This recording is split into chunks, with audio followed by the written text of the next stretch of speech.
अब गुरांग सर, पहला सवाल भी आपसे ही होगा शेयरों को लेकर भी।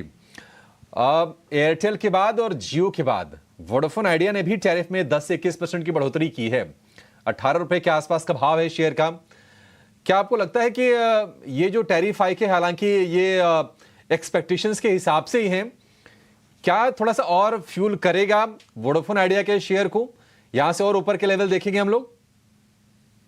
वोडाफोन आइडिया पर टिप्पणी करने से पहले अभिषेक भाई, एक चीज मैं भूल गया था। सूर्या कुमार यादव ने जो बाउंड्री लाइन पर कैच पकड़ा था, मेरे ख्याल से वो भी एक बहुत ही बड़ा टर्न अराउंड था। अब आते हैं टेलीकॉम सेक्टर, टैरिफ हाइक और वोडाफोन आइडिया, भारती एयरटेल और जियो पर। तो जैसे हमने पिछले हफ्ते बताया था हमारे चैनल 18 हाउस स्वदेश पर कि हृदय और मन परिवर्तन हुआ है वोडाफोन आइडिया को लेकर के। पहले तो बहुत समय पहले बिकवाली की राय थी, फिर नीचे के लक्ष्य आने के बाद हमने हमारी कवरेज जो वो निकाल दी थी। फिर हाल ही में कुछ समय पहले जब 11 रुपए में एफपीओ आया, तो एफपीओ पर हमने एक एफपीओ नोट निकाली थी अभिषेक जी, जहां पर लंबी अवधि के लिए एफपीओ में 11 रुपए के स्तर पर निवेश की राय दी थी, और उसके बाद हमने वोडाफोन आइडिया के शेयर पर भी बने रहने की राय दी है। और 2 साल के बाद ये परिवर्तन हुआ है दरों को लेकर के, टैरिफ को लेकर के। और हमने पिछले हफ्ते और दो हफ्ते से इनफैक्ट हम जब जुड़े थे तब हम कर रहे थे कि टेलीकॉम क्षेत्र काफी अच्छी लगता है और कहीं ना कहीं टैरिफ बदलाव बहुत जल्द होगा। अब चुनाव था करके थोड़ा पीछे धकेल दिया था, लेकिन भारती एयरटेल के मैनेजमेंट ने एक टिप्पणी की है कि उनका अनुमान है कि 300 रुपए तक का टैरिफ जा सकता है। तो हमें और आपको तैयारी रखनी पड़ेगी ज्यादा हमारे बटवे के ऊपर बोझ झेलने के लिए, क्योंकि महामारी के बाद हमारा डेटा भी उपयोग ज्यादा हो रहा है और इस्तेमाल भी ज्यादा हो रहा है सेलफोन का। तीनों ही कंपनियों पर राय है हमारी, भारती एयरटेल और रिलायंस इंडस्ट्रीज, क्योंकि जियो का कारोबार उनके पास है, यहाँ पर खरीदारी की राय है, और वोडाफोन आइडिया पर बने रहने की राय हैं। तो 9 बजे के नवरत्न शेयर आज पूजा त्रिपाठी हमारे साथ जुड़ रहे हैं बताने के लिए। पूजा जी बताइए, आज के नवरत्न शेयर कौन से हैं? जी, सबसे पहले शुरुआत करते हैं वोडाफोन आइडिया से। अब रिलायंस और भारती एयरटेल के बाद वोडाफोन आइडिया ने भी टैरिफ में बढ़ोतरी कर दी है, और ये जो टैरिफ है ये 10 से 21% के बीच बढ़ाया गया है। तो आज इस स्टॉक पर नज़र रखिए।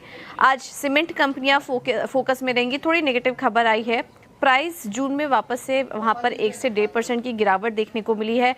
हालांकि इंडस्ट्री वॉल्यूम में सुधार हुआ है अप्रैल से अगर कंपेयर करेंगे तो, लेकिन यहां पर डीलर्स का कहना है कि अगले 2 महीने तक प्राइस में बढ़ोतरी करना थोड़ा मुश्किल रहेगा मॉनसून के चलते। पीवीआर से जुड़ी पॉजिटिव खबर आ रही है। कल का अगर वर्ल्ड वाइड टोटल कलेक्शन देखें तो 480 से 500 करोड़ का रहा मात्र 4 दिनों में, और net India box office collection की अगर बात करें तो वो 302 करोड़ रहा। तो काफ़ी अच्छा रिस्पॉन्स मिला यहाँ पर मूवी को, जिसके चलते पीवीआर पर नज़र रखी, क्योंकि इस पर रिपोर्ट्स भी जो आ रही है वो भी खरीदारी की राय दे रही हैं पीवीआर पर। वॉकहार्ट फार्मा प्राइस बैंड में बदलाव हुआ है और 5% से बढ़ाकर 20% कर दिया है यहाँ पर तमाम ड्रग्स के प्राइस। इसके अलावा बोरोसिल पर भी नज़र रखिए, फंड एक्शन हुआ है।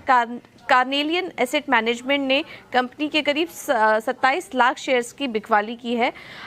ये जो हिस्सेदारी है वो, माफ़ कीजिएगा, खरीदारी हुई है, और ये जो हिस्सेदारी है वो 2.3% स्टेक है, और इसमें प्रमोटर्स ने जो है वो अपनी हिस्सेदारी बेची है।